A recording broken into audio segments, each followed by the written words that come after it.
자, 그러면 메타버스 시대에 게임 비즈니스를 어떻게 접근해야 되는지를 한번 알아보도록 하겠습니다. 근데 이제 게임 비즈니스, 그러니까 이 메타버스 안에 게임 비즈니스라는 게 되게 현재 애매모호합니다. 왜냐면 여러분 앞에 보셨다시피 로블록스라든가 제페토라든가 그다음에 뭐 마인크래프트나 포트나이트 이게 전부 다 이게 게임 그러니까 포트나이트 사실 게임 맞아요. 애초부터 포트나이트는 게임 플랫폼 안에 메타버스가 접목이 되는 거고, 나머지 그 로블록스는 원래 애초에 만들 때 게임을 만드는 제작 툴 플랫폼이었어요.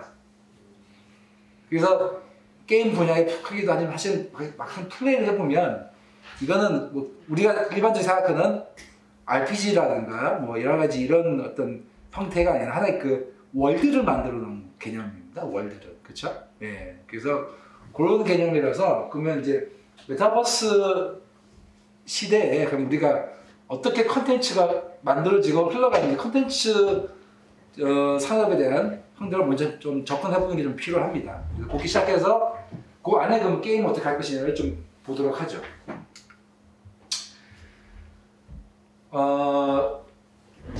현실과 가상의 경계가 사라지는 메타버스 시대가 되면 오프라인 기업은 강점인 현실 오프라인 세상 속 고객 가치 제공 경험을 온라인으로 얼마나 잘 구현할 수 있는지가 관건이 되고요.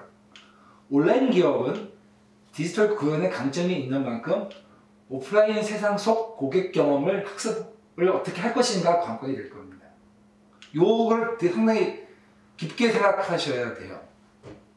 메타버스 시대에 게임 비즈니스는 가상현실이나 온라인에만 한정되면 안 됩니다. 현실하고도 접목이 되어야 되는 형태가 되는 게 중요합니다. 로블록스가 그걸 구현하는 게 로벅스죠. 경제 활동을 하게 해서 온라인에서 이 가상세계, 온라인에서 활동한 어떤 그 노동력을 통해서 노동력을 컨텐츠를 만드는 거죠. 통해서 재화를 얻었어요. 로벅스라는 재화. 근데 그게 현실에도 적용이 됩니다. 트랜스레이션, 익스체인지가 돼가지고 현실의 화폐로 전환이 돼서 그걸로 현실에서 자기가 먹고 살 수 있게끔 해주는 거죠. 이게 제일 중요한 포인트입니다. 그럼 우리가 메타버스 시대에 게임을 만들 때 그럼 우리가 모든 게임들이 전부 다 그러면 현실화를 시켜서 게임 익스체인지를 시켜줘야 되는 건가요? 물어보면 그건 또 아니라고 얘기할 수도 있고 맞다고도 얘기할 수도 있어요. 그래서 그러니까 어떻게 구현을 할 것이냐는 많이 고민이 필요합니다. 그래서 여기에 우리의 시작은 온라인 기업이죠. 게임은 다 온라인입니다. 그렇죠? 디지털라이징 된 걸 기반으로 사업을 진행하는 거니까 온라인 기업은 디지털 구현의 강점이 있는 만큼 오프라인 세상 속 고객 경험을 어떻게 학습하는가. 이게 그럼 오프라인 세상 속 고객 경험을 학습 어떻게 하죠? 뭘 해야 되는 거죠? 이게 물음표입니다. 물음표. 그럼 예를 들어서 이거 좀 더 쉽게 좀 얘기를 한다면 온라인에서 우리가 게임 속에서 구현되는 활동하는 어떤 컨텐츠나 체험하는 컨텐츠나 즐기는 플레이하는 그 게임 컨텐츠가 이 오프라인에서 이 고객 경험을 학습할 수 있게끔 해주는 게 연동이 되느냐 안 되느냐를 생각해 봐야 된다는 뜻이에요. 메타버스에 있어서는. 그러면 대표님, 아니 그러면 메타버스의 게임에서 맨날 그런 게임만 만들어야 되나요? 그런 형태의 그렇지는 않습니다. 그렇지는 않아요. 근데 예를 들어서 리니지처럼 공성전을 할 수 있게끔 하면 그 메타버스 게임 안에는 만들 수 없나요? 만들 수 있어요. 공성전 할 수도 있고, 그 다음에 던전 만들어가지고 던전 클리어 할 수도 있고, 그 다음에 이제 자기 그 캐릭터 키우는 이제 속성 코스도 있을 수도 있고, 이게 다 있을 수 있습니다. 있는데 거기서 얻어지는 뭔가가 현실하고 반영을 시켜주는 게 좋다는 뜻입니다. 그래야지 이 사람이 사용자가 이 현실과 그 가상을 연동시키면서 이 새로운 트렌드에 그 게임을 플레이하는 요소로 접근할 수 있다는 거죠. 그게 꼭 익스체인지 그 화폐를 하지 않더라도 예를 들면 헬스케어 뭔가 여기다 막 했는데 거기 나온 결과치가 자기 몸이 건강해져.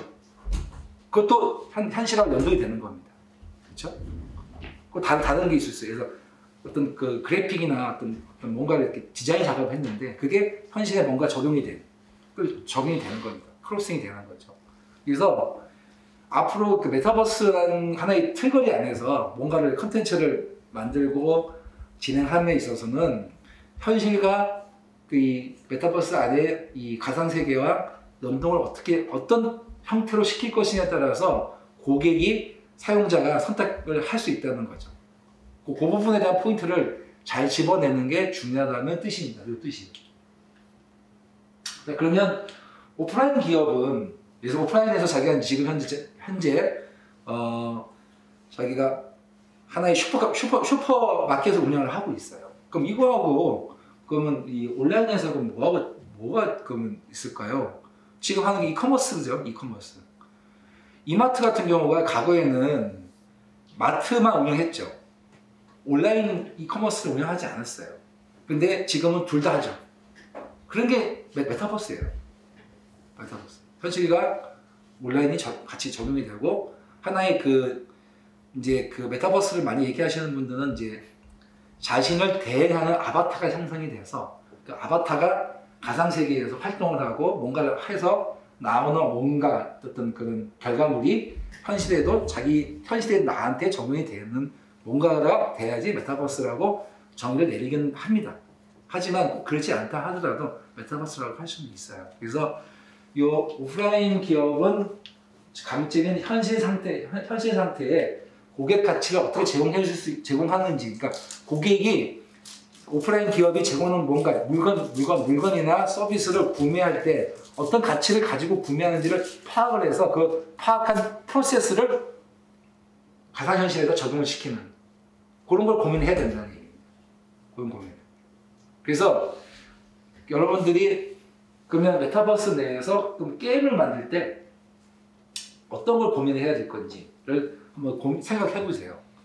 화폐 익스체인지를 뭔가를 하는 거지. 그러니까 온라인에서 이 가상 메타버스에서 체험한 또는 플레이하는 어떤 뭔가를 체험할 수 있는 어떤 프로세스나 어떤 느낌을 오프라인에서 어떻게 적용시키게 해줄 것인지에 대한 방법론에 대한 고민이 필요하다는 뜻입니다. 이 부분에 대해서. 그래서 그런 부분들을 게임화 시킬 수 있다면 그게 이제 메타버스 게임이라고 얘기를 할 수 있는 거예요. 근데 그게 성공하든 안 하든 그건 나중 문제고. 그렇죠? 그런 쪽으로 그 머릿속에 지향점을 게임이 설계를 하거나 기획할 때 한번 생각해 보시라는 뜻입니다. 메타버스 내에 그 개념도가. 메타버스 기업은 오프라인 고객 경험과 온라인 구현 기술을 모두 확보해야 하나 메타버스 시대에 최적화된 사업 모델을 만들어내며 등장할 것으로 기대한다. 제가 지금 얘기드린 거는 요 이제 초기 단계 얘기예요. 요 얘기가 초기 단계입니다. 지금 제가 얘기하는 게 답이 아니고 그냥 시발점에 말씀을 드리는 겁니다. 이것들이 계속해서 붐이역되고 고도화되면서 메타버스 시대에 최적화된 사업 모델을 찾아내는 사람이 있을 거예요. 게임도 마찬가지입니다. 현재는 메타버스라는 개념이 시작 단계입니다. 얼리 단계예요. 그래서 누구 말이 맞고 누가 말이 틀린지 없어요. 모든 사람들이 다 고민하고 다 생각하면서 뭔가 이게 산업이 성장하고 있는 단계입니다. 과거에 인터넷이 처음에 시작한 지가 언제인 줄 아세요? 인터넷 익스플로러가 나온 때가 96년도 97년에 나왔습니다. 그러니까 우리가 지금 알고 있는 그 마이크로소프트 익스플로러 전에 이제 넷스케이프라는 회사가 있어요. 넷스케이프. 그 회사가 96년인가 97년도에 런칭을 했어요. 미국에서. 어마어마한 쇼킹한 일이 나온 거죠. 그 전까지는 인터넷 접속하려면 그러니까 윈도우 상태나 도스 상태에서 PPP로 해가지고 접속하고 그래가지고 PC통신처럼 뜨고 그랬어요. 그래서 한국에서 미국에 있는 사이트에 서버에 접속하려면 그렇게 접속을 했었거든요. 근데 넷스케이프가 나오면서 이 URL을 쳐서 들어가는 그래서 하이퍼 텍스트라고 하죠. 그게 나오면서 어마어마한 전환이 일어난 거죠. 그때 이거 가지고 돈을 어떻게 벌지? 그랬어요. 오프라인 기업들 그거 나와봤자 무슨 소용이 있어 이랬거든요. 근데 지금은 그 안에서 모든 세상들이 다 그걸 다 들어갔죠. 모든 사람이 다 인터넷과 다 접목이 되고 다 연결이 되고 융합이 다 됐어요. 그렇죠? 제주도에서 감자 농사 짓는 사람도 저가지고 인터넷에 올려가지고 팔고 지금 그런 시대입니다. 그런 것처럼 메타버스가 그렇게 될 겁니다. 그러면 대표님 그러면 인터넷은 이런 연결이 돼가지고 이렇게 익스플로러 하나의 브라우저 창이 떠가지고 거기서 뭔가 주고받는 그 메타버스는 그럼 도대체 뭐 가지고 주고받는 거죠? 라고 물어볼 수가 있어요. 조만간 이제 나올 겁니다. 전체가 이렇게 연동이 되는. 그게 뭔지는 잘 모르겠어요. 저도 아직까지는. 그래서 메타버스 플랫폼이 게임에 대한 메타버스 플랫폼이 나온 거고 헬스케어, 그 다음에 예를 들어서 엔터테인먼트 이런 다양한 분야에 모든 산업에 이 메타버스라는 개념이 적용이 돼가지고 AI, 인공지능과 연동이 될 겁니다. 그 다음에 아까 말씀드린 NFT가 연동이 되고 이렇게 해서 하나씩 연동이 되면서 융합이 되면서 메타버스라는 키워드 밑에 모든 산업이 다 적용이 될 거예요. 그때 되면 게임 쪽에는 그럼 어떻게 적용이 될 것이냐 하고도 나올 거예요. 현재는 그거에 대한 방향성을 제시하는 게 아까 보여드린 로블록스, 제페토, 그 다음에 포트나이트, 마인크래프트가 지금 그 방향성을 제시해 주는데 그럼 그런 형태의 구조가 게임사 쪽으로 계속 갈 거냐 그건 모르는 겁니다. 어떻게 될지 몰라요. 예. 그래서 그런 부분들을 여러분들이 머릿속에 개념을 가지고 계셔야 된다는 얘기입니다. 제가 말씀드리고 싶은 거는 제가 뭔가를 이거다라고 얘기 드리는 게 아니에요. 없어요. 그런 거 없어요. 저도 아직 몰라요.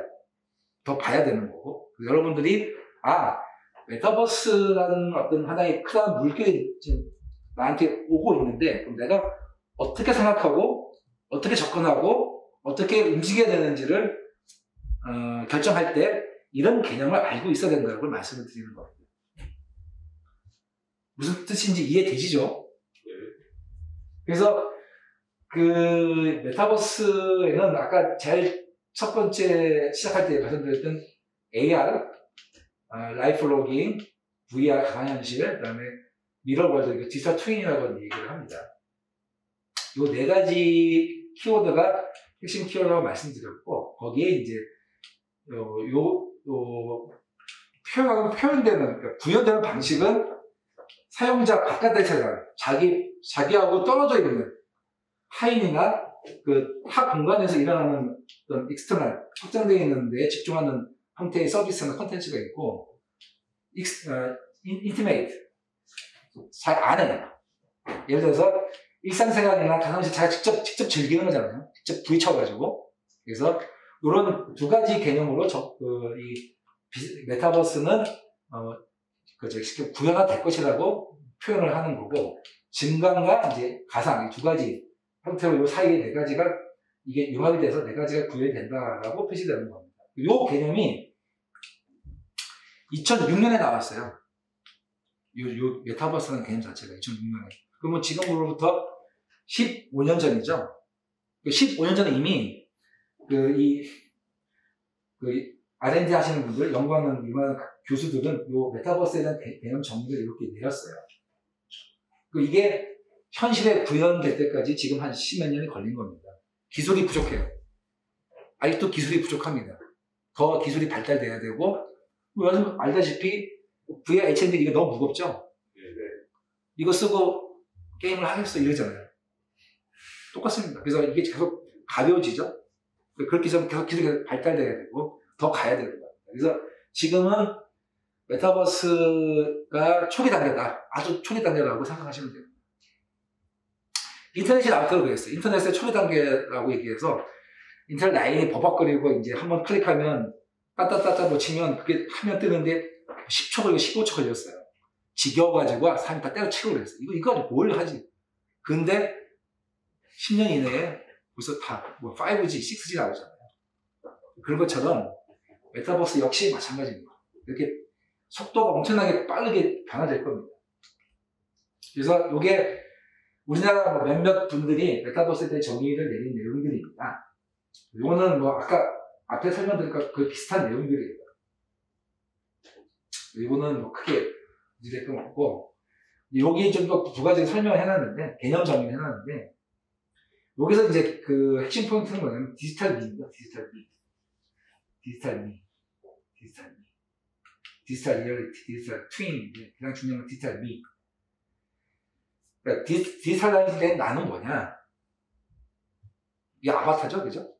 딱 하면 여러분들이 메타버스라는 플랫폼이나 메타버스 서비스 뭔가에 들어갔을 때 나의 정체성을 표현하는 뭔가가 나와야 되죠. 이게 아바타일 수도 있고 어떤 뭐 서비스도 될 수도 있어요. 그럼 그걸 어떻게 정의 내릴 것이냐를 정리를 한번 해보셔야 돼요.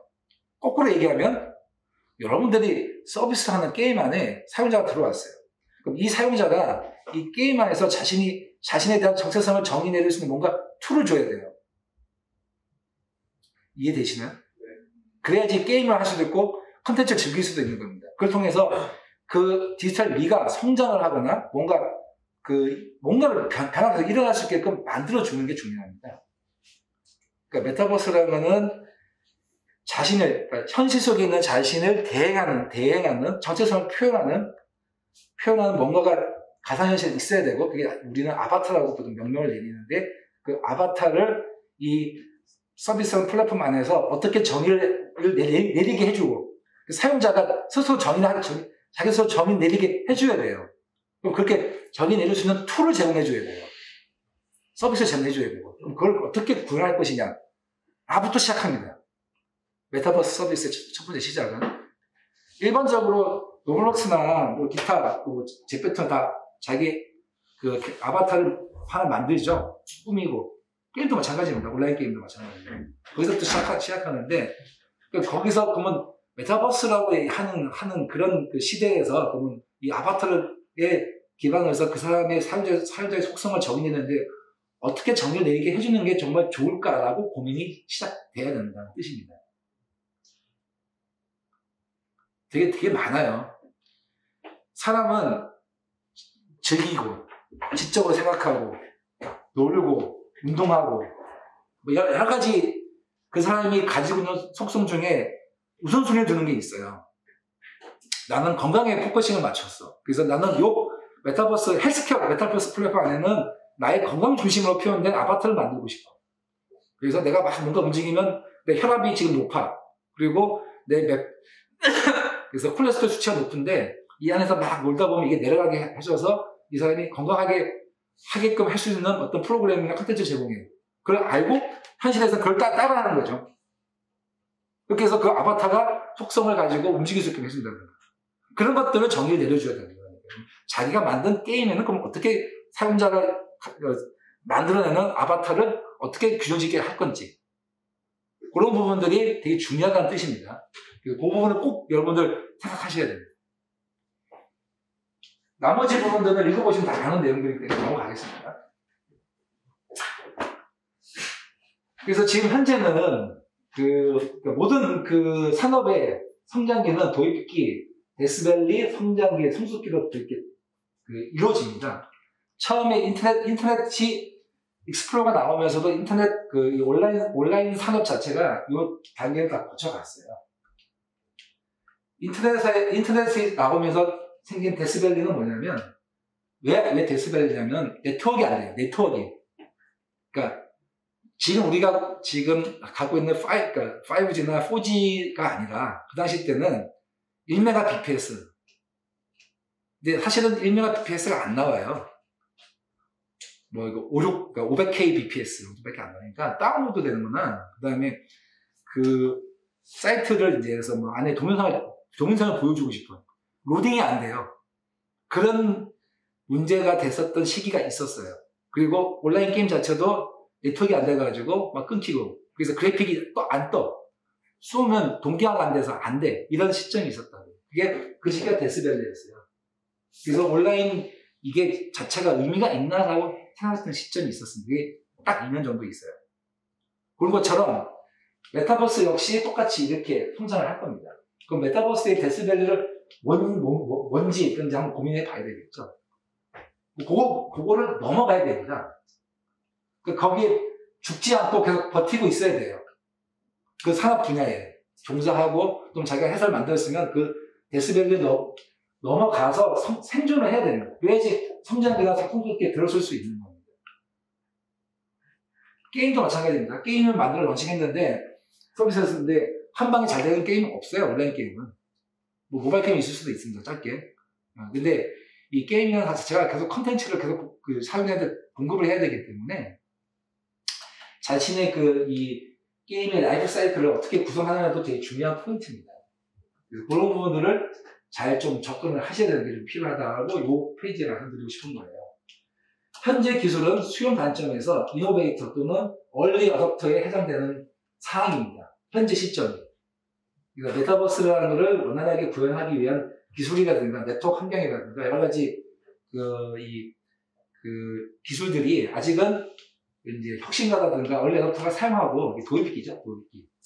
그 단계이기 때문에 좀 차근차근 준비하고 이거를 너무 이게 시장이 확 커진다 생각하시면 안 됩니다. 조금씩 준비를 하셔야 된다고 말씀드리고 싶은 거예요. 그래서 이게 보면 곡선을 보면 기술 수요 곡선이라고 얘기를 합니다. 그래서 혁신 고객과 초기 수용자, 얼리 어댑터가 통상적으로 합치면 15% 정도 돼요.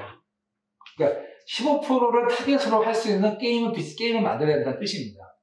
초기에 만약에 지금 그 메타버스 관련된 게임을 만들겠다 했을 경우에는 초기에 15%를 타겟으로 해서 사용할 수 있는 게임들을 만들어야 된다는 뜻이에요. 그래서 혁신 고객과 초기 수용자는 모험심이 많고 위험을 감수하고 신기술을 쫓는 개짜.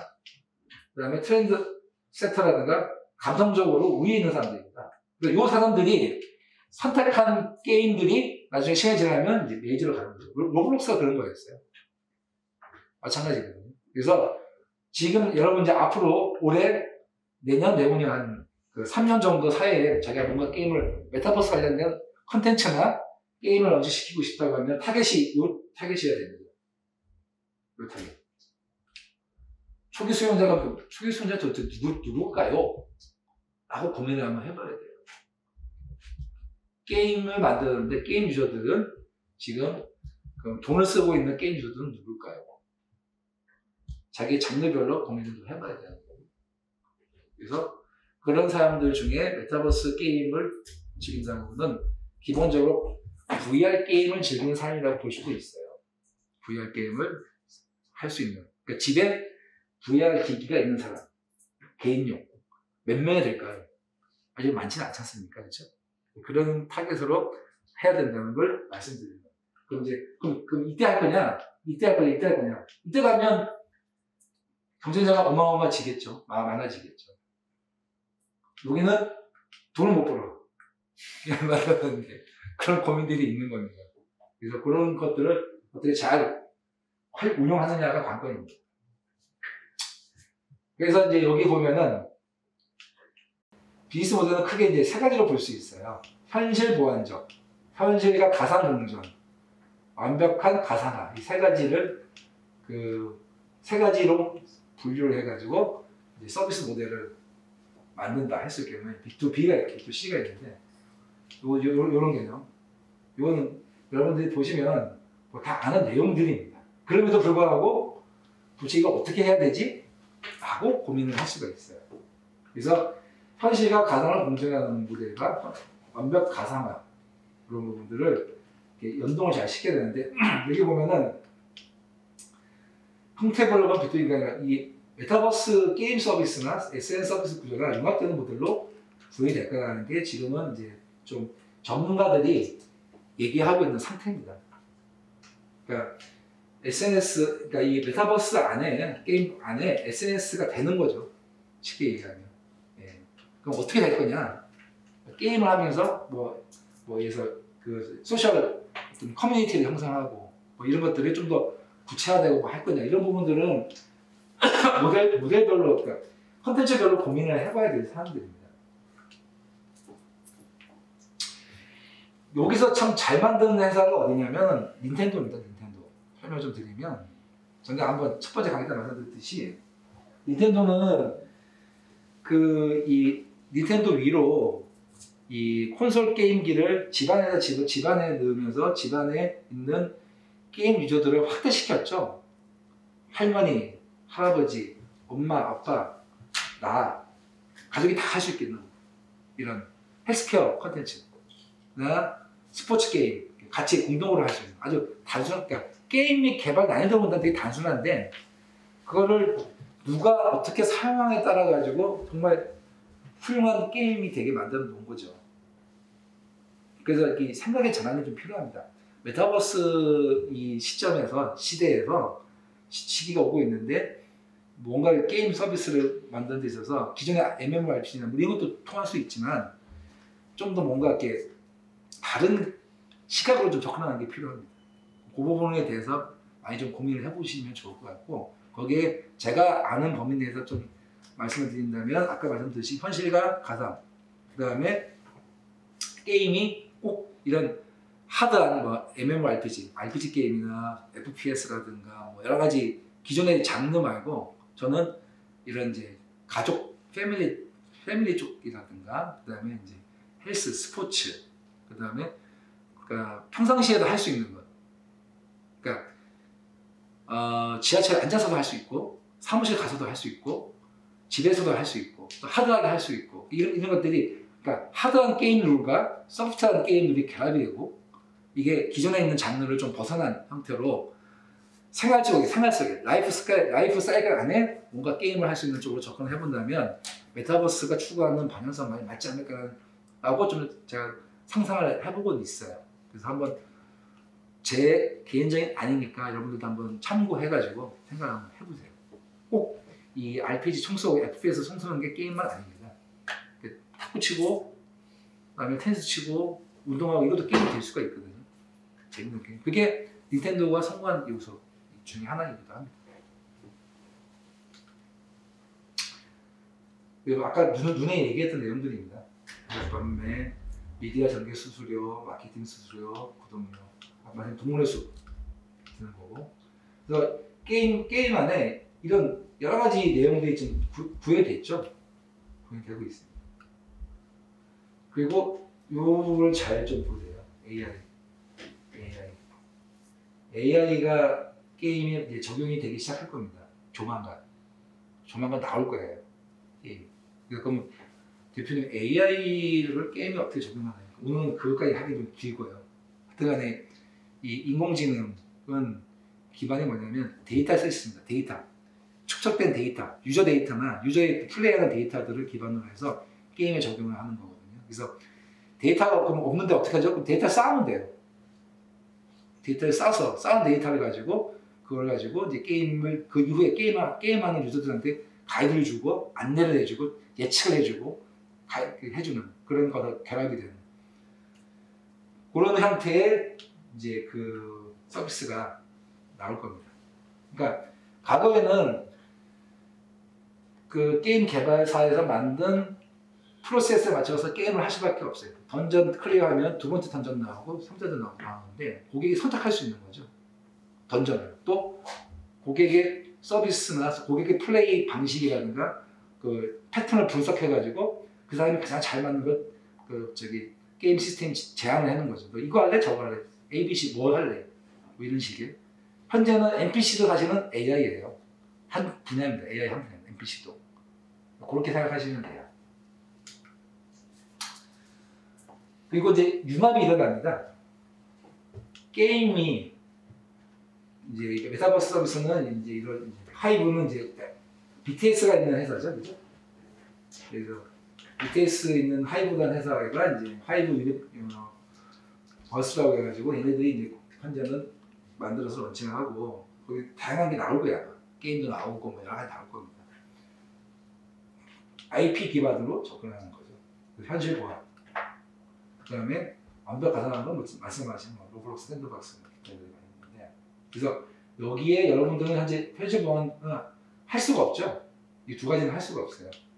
왜냐면 여러 가지 그러니까 현실에 오프라인 기반이 없기 때문에 온라인으로 더 접근을 해야 되는 겁니다. 온라인 접근해서 현실 쪽으로 넘어가는 그런 구조로 접근을 하는 게 맞겠죠. 자, 그러면 이 메타버스 시대의 게임 비즈니스를 이제 어떻게 이제 적용을 할 것이냐, 제가 지금 얘기를 한 장으로 표시를 해놓은 겁니다. 그래서 메타버스 생태계 내에서 게임 제작에 적용되는 인프라 구조에 대한 게임 비즈니스를 고민을 한번 해봐야 돼요. 현재 지금 요게 지금 그 메타버스 에서 게임을 제작할 때 관계되는 관계 그 업체들이나 관계 툴들이에요. 게임 제작사가 있고 메타버스 서비스 플랫폼이 있고 여기에 이제 제작 도구나 제작 도구 지원, 그다음에 클라우드 서비스, 게임 플랫폼, OS 제공업체, 디바이스, 네트워크 이렇게 여러분 다 알고 있는 내용들인데 이제 여러분 이제 게임 제작사가 되겠죠. 게임 제작사가. 그러니까 그 메타버스 플랫폼 따로 있는 거죠. 게임 자체가 메타버스 플랫폼이 될 수도 있어요. 그렇죠? 근데 일단 분리를 해놨습니다. 그래서 여러분들이 게임을 제작할 때 그러면 메타버스 플랫폼을 뭘로 할 거냐? 어디 가서 만들 거냐? 내가 그럼 메타버스 플랫폼을 만들어서 할 거냐? 이런 고민들이 좀 필요한 거죠. 그 고민들이. 그리고 플랫폼 뭘로 할 거냐? 여기 보면 나오죠. 뭐 엑스박스, 뭐 플스, 그다음에 여러 가지 그 게임 플랫폼들이 되게 많죠. 모바일도 있고. 이런 하나씩 정의를 내리셔야 돼요. 게임을 하실 때, 게임 개발하시거나 사업을 하실 때. 그리고 요게 이제 그 메타버스에 이제 를 재분류했어요. 디지털 리얼리티, 디지털 미, 디지털 트윈, VR, AR, 리얼리티랑 XR 있고, AR 있고 VR 있는데, 요 개념을 여기에다 적용을 해야 됩니다. 여기다 어떻게 적용을 할 거냐. 이게 숙제입니다, 숙제. 사실 이제 제가 여러분들 한 학기 정도 강의를 한다면 요게 숙제가 될 거예요, 숙제가. 이 메타버스의 어떤 이 키워드들을 여기다 컨텐츠가 되든 게임 되든 적용시켜서 하나의 예시를 만들어 보는 거죠. 그렇게 만들어 봐야 됩니다. 그래서 여러분들이 메타버스 안에 게임 시대에 게임을 어떻게 비즈니스 할 것인지, 어떤 걸 만들 것인지, 제작할 것인지, 개발할 것인지를 좀 찾아볼 수가 있는 거죠. 여기에 대한 개념은 좀 더 설명드린다면, 그럼 나는 AR 게임을 만들래, VR 게임을 만들래, 온라인 게임을 만들래, 모바일 게임을 만들래. 일단 처음 시작은 크로스 플랫폼 나중에 가야 되겠지만 처음 시작은 어떤 그 플랫폼의 콘텐츠로 할 것인지 시작을 잡아야 된다는 거죠. 잡고 그 안에 디지털 미를 어떻게 정의 내릴 것인지를 좀 정리를 하는 게 필요합니다. 그러려면 컨텐츠의 속성이 있어야 되겠죠. 어떤 컨텐츠를 개발할 건지, 게임에서도 어떤 게임 분야, 어떤 분야의 어떤 형태의 게임을 개발할 건지 기획을 해야 되고, 거기에 등장하는 디지털 미, 아바타 또는 그 사용자를 대신하는 어떤 속성 가진 뭔가가 어떻게 정의 내릴 것인지, 얘가 어떻게 움직이게 할 것인지를 이제 기획을 해서 이 안에 적용을 시켜야 되겠죠. 그러면 1차적으로 메타버스란 서비스 또 플랫폼 그 개념 안에 컨텐츠, 게임이든 어떤 서비스든 간에 한번 이렇게 큰 컨셉을 잡아볼 수 있을 거라고 생각이 듭니다. 그렇게 한번 해보시길 바랍니다. 여기 이제 뭐 포트나이트나 로블록스가 그렇게 해온 거죠. 이거는 뭐 많이 얘기했기 때문에 넘어가겠습니다. 자, 마지막 페이지에 그러면 이제 창업은 어떻게 할 거냐? 크게 4가지가 있어요. 하나는 이제 대학교 스타트업. 여러분 이제 지금 이제 게임학과니까 게임학과에 이제 선배, 동기들, 후배라고 같이 해가지고 뭐 3명, 4명씩 모여서 이제 우리 한번 게임을 해보자. 스타트업을 하는 거죠. 이게 이제 인디게임이 되겠죠, 그죠? 인디게임이 되는 거고. 두 번째는 아주 초기 인디게임이죠, 그죠?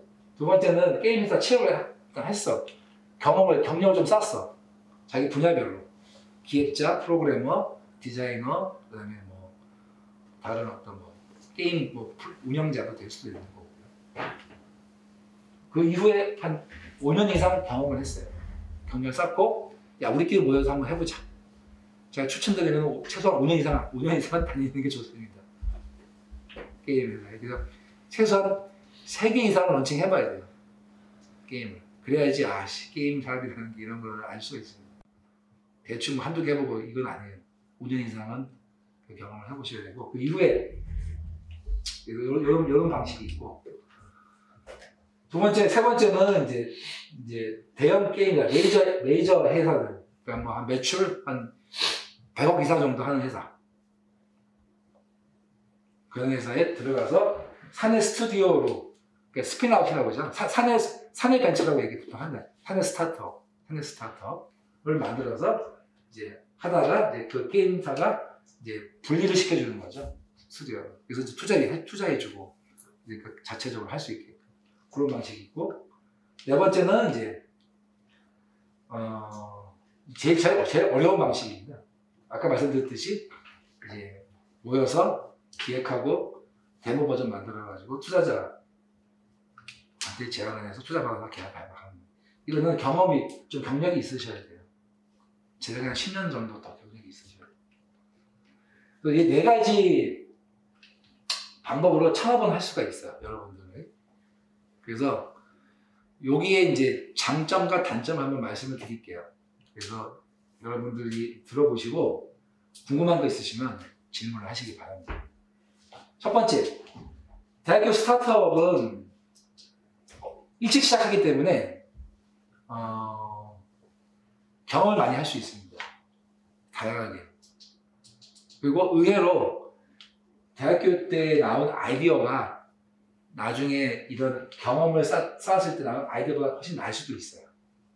프레시합니다. 신선합니다. 신선해가지고 그런 아이디어를 절대로 버리지 마시고 친구들끼리 계속 얘기할 때 꼭 회의록을 작성하세요. 회의록을 작성하시고 아이디어를 절대로 듣고 흘리지 말고 항상 서면화하세요. 서면화. 그리고 거기에 따른 꼭 이유를 다세요. 왜 우리가 이 생각을 했는지. 그게 나중에 큰 자산이 됩니다. 엄청난 프레시하기 때문에 그 아이디어가 나중에 시간이 10년 지나도 야 이거 괜찮네라고 떠올 때가 있습니다.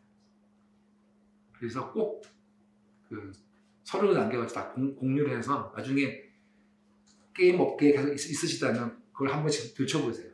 그러면 상당히 많은 아이디어라는 게 다시 떠오를 수 있습니다. 많이 도움이 됩니다. 그래서 대학교 스타트업은 대박 아니면 쪽박입니다. 둘 중에 하나예요. 중간은 없어요. 그냥 안 되면 다시 다 사라지고 회사 취업하거나 그게 끝입니다. 근데 잘 됐다 그러면은 한 방 칠 수 있어요. 한 방 친다는 의미는 뭐냐면 이런 메이저 대형 게임사로부터 주문을 받아서 투자 유치를 하고 자체적으로 갈 수가 있습니다. 그러니까 자체적인 문화, 게임 개발 문화, 회사 문화를 만들어 나갈 수가 있어요. 그 대신 리더가 있어야 돼요. 리더 말 잘 들어야 돼요. 개개인놈들은 있으면 안 됩니다. 대학교 스타트업이 깨지는 이유는 그러니까 동기라든가 선후배가 같이 하다 보니까 너무 편해요. 기업이라면은 누군가나 한 사람이 최종 의사결정을 하고 거기에 따라줘야 돼요. 안 따라갑니다. 어? 야이씨. 형이 봐야? 난 이상하게 되는데. 회의를 했는데, 이게 분분해. 그러니까 이제 CEO가 의사결정을 했어. 따라가줘야 돼요. 그게 잘 되든 못 되든 그냥 따라가줘야 됩니다. 그래야 조직이 형성되고 결과가 나옵니다. 근데 속으로 아이씨 나 힘들다. 정말 안 들어. 딴짓해. 그러면 그거 깨집니다. 백발백중 깨져요. 그렇기 때문에 처음에 만났을 때 그 룰을 정해야 돼요. 딱 서로 얘기해가지고 우리가 이렇게 셋이 모였는데 그러면 서로 지분은 몇 프로씩 정하고 그럼 투자는 어떻게 할 거야? 난 몸빵 할래. 난 돈 되고 난 뭐 집 되고 아니 공간 되고 이렇게 개발하자. 정하는 거예요. 정한 걸 서로 합의를 해야 돼. 마음에 안 들면 마음에 안 들다고 얘기해가지고 그 정확하게 정리를 해야지 안 깨집니다. 그래서 단점은 잘 깨진다. 오래 못 간다 절대. 1년 이상 가는 스타트업이 없다. 1년 넘어가면 그래도 괜찮다. 이렇게 말씀드리는 겁니다. 그 대신 장점은 아까 말씀드렸듯이 되게 프레시하고 아이디어하고 나옵니다. 그러니까 그런 것들을 꼭 가지고 계세요. 그리고 그걸 꼭 기록해 남겨서 나중에 자기가 게임 회사에 취직할 때도 도움이 됩니다. 그런 것들이 아주 많이 도움이 됩니다. 그런 부분들을 꼭 유지하시고, 스타트업에서 꼭 성공하겠다, 우리는 뭔가 이루겠다 그러면은 리더를 정하고 리더의 말이 틀리더라도 따라가 줘야 돼요. 그래서 생존을 해나가야 돼요. 회사가 없어지면 그 다 날아갑니다. 의미 없어져요. 그래서 생존을 하기 위해서는 끝까지 같이 가야 돼요. 그리고 리더는 고집을 부리면 안 돼요. 리더는 많이 들어줘야 돼요. 듣는 게 오픈되어 있어야 됩니다. 자기 생각이 맞다 할지라도 딴 사람이 얘기했잖아요. 딴 사람 다 해. 야, 우리 그럼 이거 해보자. 해보면 결과 나와요. 안 된다는 거. 그때까지 참아줘야 돼. 야, 내가 뭐 한 살 선배인데 생각하면 있다. 이거 안 돼. 하지 말자. 이렇게 하지 말고 같이 있잖아요. 하고 싶어 해. 그럼 하자. 그럼 한다고 해서 1, 2개월이면 다 해요. 해보고 나서 안 된다는 걸 알게 되면 그 다음부터는 말 들어요. 무슨 뜻인지 알겠죠? 절대로 회의할 때 같이 일하는 그 팀원들이나 구성원들의 의견을 꺾지 말아요. 틀렸다고 얘기하지 말아요. 맞았다 틀렸다 얘기하지 말아요. 그럼 우리 이거 해보자. 이거 해보자. 해보면 돼. 젊잖아요. 그렇죠? 그 시간 안에 그때 축적이 쌓여요. 기술이. 또 그 경험이 쌓이거든. 그래서 리더는 절대로 스타트업일 때는 자신이 의사결정을 하는 걸 최대한 줄이세요. 줄이고 그 같이 다 해보는 거예요. 그렇게 해도 시간이 길지 않기 때문에 다 할 수 있어요. 좀 경험이 쌓이면 이게 이제 좋은 방향으로 간다니까. 그 부분을 잘 잡아. 그래서 그래도 스타트업의 가장 큰 장점은 프레시한 아이디어가 많이 나오고 기회를 만들어낼 수 있는 뭔가가 나온다. 단점은 의견 충돌이 많이 일어나고 깨지기가 쉽다. 거의 100개 중에 90개, 95개 다 깨진다. 이걸 다 유지하는 게 중요하다. 이게 대표 스타트업의 문제예요. 그리고 돈이 없어. 가난해. 배고파. 그러면 장점은 구성원 중에 누가 한가 물주가 돼야 돼. 물주가. 밥 먹는 거, 차비 이런 거 좀 물주가 있어야 되는데 그게 어렵다. 그러면 이제 굶고 해야 돼요. 그래서 깨지기 쉬운 건데 그걸 좀 극복해야 돼요. 그게 있고. 두 번째, 게임 회사 취업 후 스타트업. 그럼 게임 회사에 어디 회사에 취업하는 게 중요하겠죠? 그렇죠? 여러분들 이제 이 게임 회사들 중에 신입을 뽑는 경우가 있고 신입을 거의 안 뽑는 경우가 있어요. 그러니까 조그만 기업들은 회사들은 신입을 안 뽑습니다. 뽑아가지고 쓸 데가 없어요. 교육시키면 딴 데 가니까 다 경쟁적으로 다 뽑는단 말이에요. 그럼 신입은 어디서 뽑느냐? 중견기업 이상들 뽑아요. 신입들은. 그래서 중견기업에 들어가서 게임 회사 경험을 가져야 돼요. 그러면 중견 회사에 들어가려면 도대체 뭘 해야 되냐? 개발 라운드 경험이 있으셔야 돼요. 그래서 자기가 어디 회사에 들어갈지 정하면 자기 롤을 정하세요. 나는 프로그래머, 기획자, 디자이너, 아니면 뭐 운영자, 게임 운영자. 그래서 자기가 하고 싶은 롤을 정확하게 정하셔야 돼요. 거기에 대학교 있는 기간 동안이나 취업 전에 경험을 많이 쌓았고 알바를 하세요. 아르바이트. 돈을 안 주더라도 알바를 하세요. 못 받더라도. 그런 기업들에 들어가서 배우는 게 많습니다. 물론 요즘 돈 안 주면 큰일 나죠. 줄 거예요. 그래서 이 중견기업에 취직하기 위해서는 자신의 분야를 정확하게 좀 선택하시는 게 필요합니다. 그래서 그거는 각자 이제 선택하셔야 되니까 하는 거고, 그렇게 해서 아까 말씀드렸듯이 5년 정도 이상 경험을 좀 쌓으시고 친구들하고 같이 스타트업을 준비하겠다. 요 부분은 장점은 뭐냐면 경험이 있기 때문에 자신의 주제를 잘 알아요. 내가 이 정도 능력이 있다는 걸 알게 됩니다. 그래서 만약에 스타트업을 이제 만들 때 이제 회사에서 일을 하면서 번외로 이제 동호회 활동을 한다든가 또 같은 과에 같이 있었던 친구들과 같이 계속 커뮤니티 유지를 하셔야 돼요. 하셔가지고 우리가 그러면 회사 다니면서 우리 프로젝트들을 하나 만드셔야 됩니다. 만들어서 계속 해보셔야 돼요. 해보시면서 이걸 한번 경험을 쌓아봐야 됩니다. 그 다음에 이제 스타트업, 이제 회사 나와서 이제 만들어야 되는데, 그러니까 나올 때 잘 나와야 돼요. 못 나오면 이제 꽝 납니다. 시작했는데, 아씨, 나 이제 나가야 되나? 잘못, 지금 잘 들고 있는데, 나가야 돼. 그런 고민이 많습니다. 그렇기 때문에 스타트업 준비를 미리 하셔야 돼요. 회사 설립하기 위해 준비를. 멤버가 5명이야. 5명이서 회사 다니면서 준비를 하셔야 돼요.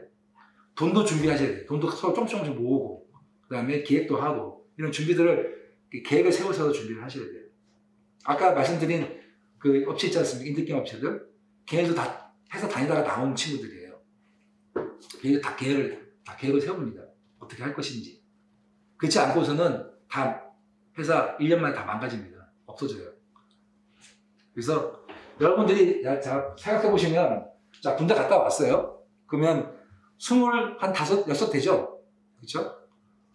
그러면 이제 26에서 27 사이에 이제 회사 취업을 했습니다. 5년 되면 32이에요. 그죠? 한창 일할 나이에요. 그럼 대리급이 됐어요. 그럼 여기서 내가 나가야 되나, 안 나가야 되나, 이 고민이 제일 많이 쌓이는 시점입니다. 그러니까 과감하게 나가기 위해서는 준비가 철저히 돼야 된다는 뜻입니다. 그래서 여러분들께서 여기에 장점은 뭐냐면, 경험을 쌓으면서 스타트업 준비를 철저하게 할 수 있다. 이게 장점이고, 단점은 잘 안 된다. 왜? 회사 나가면 만족발판에 나가서 깃발 꽂아야 되는데 내가 정말 자신 있을까? 내가 지금 회사 잘 다니고 있고 월급 꼼꼼하게 잘 받고 있고 이렇게 갈 수 있는 문제 없는데 내가 나가가지고 스타트업 찾았다가 망가지면 다시 백업 해야 되는데 그러면 날 받아줄 회사가 있을까? 이런 고민들이 있단 말이에요. 그런 고민들을 잘 해소를 하기 위해서는 준비를 철저히 해야 된다. 그리고 그 같이 하고자 하는 사람들끼리 이 뭐라고 하나 결속감이 되게 좋아야 됩니다. 그렇지 않으면 잘 안 돼요. 근데 여기가 스타트업이 만들어지면 훨씬 더 잘 될 확률이 높습니다. 그리고 가장 나이스한 케이스가 이 케이스입니다. 이 케이스. 대형 이제 중견 게임사에 취직을 해서 일을 하면서 그 안에 있는 직원들끼리 모여서 사내 스튜디오를 만드는 거죠. 그래서 아이디어를 내고 제안을 해서 이제 회사의 임원진한테 제안을 해가지고 우리가 이거 한번 만들어 보겠습니다.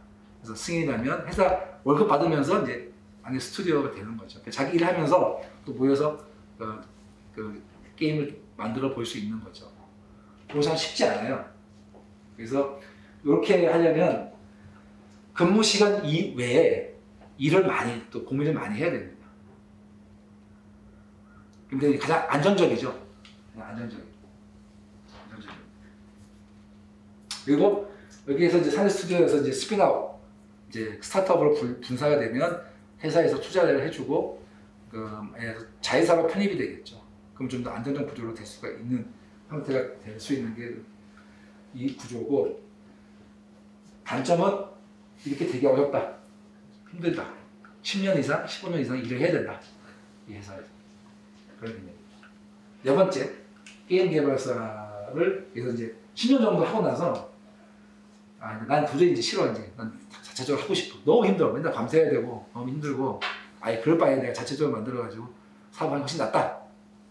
게임 개발사를 만들어서 투자자한테 제안을 하고 싶어. 이게 제일 어렵습니다. 제일 힘들고. 그래서 이 부분은 여러분들이 다음 챕터가 이제 그 게임 비즈니스 투자 전략이에요. 이 부분에 좀 더 디테일하게 얘기를 할 거지만, 게임 개발사 창업하는 것도 힘들고 투자자 받기도 힘듭니다. 그래서 이거는 그 인적 네트워크가 있어야 돼요. 관계가. 자기가 게임 회사를 설립하기 위해서는 자기 돈은 없고 기술만 있고 사람들만 있어. 그러면 투자자한테 뭔가 제안을 해야 되잖아요. 그러면 IR, 인베스트먼트 릴레이션십, IR 자료를 만들어요. 투자 계획서를 만들어서 제시를 하고 PT를 하고 우리가 왜 돈을 벌 수 있는지, 왜 이 컨텐츠가, 이 게임이 왜 잘 될지를 설명을 해야 돼요. 그다음에 준비도 해야 되고. 그러려면 준비 시간이 많이 필요합니다. 그래서 제일 어렵지만 그래도 만약에 이게 성공이 됐어요. 투자 확보를 했어요. 그러면 베네핏이 가장 높을 수도 있는 이거보다는 가장 높을 수 있는 베네핏이 가장 높을 수 있는 모델입니다. 그래서 현재 요 네 가지를 간단하게 설명했는데 여러분들이 봤을 때 나는 요 네 가지 중에 어떤 게 가장 어울릴 것 같다, 좋을 것 같다 한번 얘기를 해보세요. 여기 이제 앉아있는 순서로 한번 쭉 몇 명 안 되니까 우리 여기 쓰시는 분부터 박사님. 아니 창업한다면? 창업을 한다면 대형 게임사에서 15년 정도 경력을 쌓은 다음에 네. 이제 뭐 스튜디오에서 게임을 만드는 식으로 할 것 같습니다. 오케이. 그 두 번째. 저는 투자자 확보 게임 개발사 창업이 가장 좋을 것 같다고 생각합니다. 아 그래요? 어렵긴 하고. 어떻게 하시면? 오케이. 그러면 저는 대학교 스타트업이 가장 재밌을 것 같아요. 도전적으로 한번 해볼 만한 가치가 있다고 생각합니다. 좋습니다. 코로나만 아니면은 대학교 스타트업도 괜찮았을 것 같은데 네. 1학년 때 좀 커뮤니케이션 좀 잘 못해가지고 네. 아직 친구들과 좀 사귀지도 못하는 것 때문에 네. 먼저 게임 회사 취업 후 스타트업을 하고 좀 후에 투자자 확보해서 게임 개발사 창업 쪽으로 길을 돌리는 것도 괜찮을 것 같아요. 좋습니다. 이 크로싱해도 상관없어요. 그다음에 저도 게임 회사 취업 후 스타트업인데 게임 회사에서 경력을 쌓고 거기서 신입 분들이랑 같이 나와서 저희 게임 개발사 창업할 것 같아요. 투자자 확보해서. 이렇게. 그다음에 저쪽. 대학교 스타트업이 확실히 낭만이 있고 재밌죠. 좋습니다. 저 가운데. 투자자 게임 회사 취업 후 이제 스펙 어느 정도 쌓으면 데모 영상 같은 거 만들어서 투자 받아서 이렇게. 오케이. 그다음. 처음에 저도 대학교 스타트업 생각을 해서 뭔가 먼저 게임 회사 취업해서 먼저 능력 쌓은 다음에 이렇게. 요게 제일 맞네요, 그죠? 요거 한 다음에 요거 이렇게. 그렇죠? 그러면 한번 저희가 이제 제가 12월 10일 전에 세 번째 강의를 할 거예요. 게임 비즈니스 투자 전략. 그래서 여러분들이 지금 아마 여기 계신 분들은 다음 세 번째 강의에도 다 참석을 하실 걸 생각이 드는데 맞죠? 네. 그래서 한번 자신 생각 같은 거 부분에 대해서 요 방법론에 대해서 한번 정리를 한번 해보세요. 한 페이지 내로. 그래서 그걸 가지고 한번 간단하게 서로 이렇게 발표를 하면서 다음 세 번째 특강 강의는 이 게임 비즈니스 투자 전략이기 때문에 이제 크게 이제 나눠본다면 여러분들이 창업을 할 경우에 이제 어떻게 자기가 돈이 좀 있다고 치고요. 돈이 한 10억 있다고 치고 이런 이제 이제 게임 사업을 하기 위해서 어떤 식으로 이제 투자를 할 것인지 그게 첫 번째 한번 얘기를 해볼 사안이고 두 번째는 돈이 한 5천만 원 정도 있어요. 그러면 이제 게임 회사에 투자를 한다고 쳐요. 게임 회사에 어떤 회사에 게임 투자를 할 건지. 그리고 세 번째는 자기가 게임 회사에 취업을 해야 돼요. 네? 자기 리소스를 투입해야 돼요. 그러면 어떤 회사에 취업해서 어떤 트랙 레코드, 경력을 쌓아나가는 게 좋을 건지. 그 다음에 맨 마지막으로는 현재 상장되어 있는 게임 회사들 중에 내가 돈을 1억이 있어요. 투자하겠다면 어떻게 회사에다 투자를 하겠든지 이런 부분들을 한번 같이 얘기를 해봅시다. 상당히 재밌어요. 재밌고 그래서 여러분들께서 나름대로 이 네 가지 케이스에 대해 가지고 한번 생각을 해보시고 제가 아주 편하게 다음 시간에는 서로 프리토킹을 좀 할 수 있는 시간 간단하게 제가 개요를 설명드리고 개요 좀 정리해서 설명드리고 나머지 한 2시간 정도 강의를 하는데 1시간은 제가 간단하게 설명을 드리고 1시간 정도 서로 좀 얘기를 한번 해보면서 재밌게 한번 얘기를 해보죠. 자, 여기까지 질문 없죠? 네. 강의 잘했죠? 예. 자, 그럼 오늘은 여기까지 강의 마치고 12월 10일 이전에 그 이제 아마 세 번째 강의 주제 그 시간을 정해서 알려드릴 거예요. 그래서 아까 말씀드린 것처럼 여러분 얘기했던 이렇게 하여튼간에 자신이 생각했던 방식에 대해서 간단하게 한 강 정도로 해가지고 자신의 생각을 한번 정리를 해서 다음번 강의 때는 같이 얘기를 해보도록 합시다. 오늘 이렇게 두 번째 강의 마치도록 하겠습니다. 수고하셨습니다.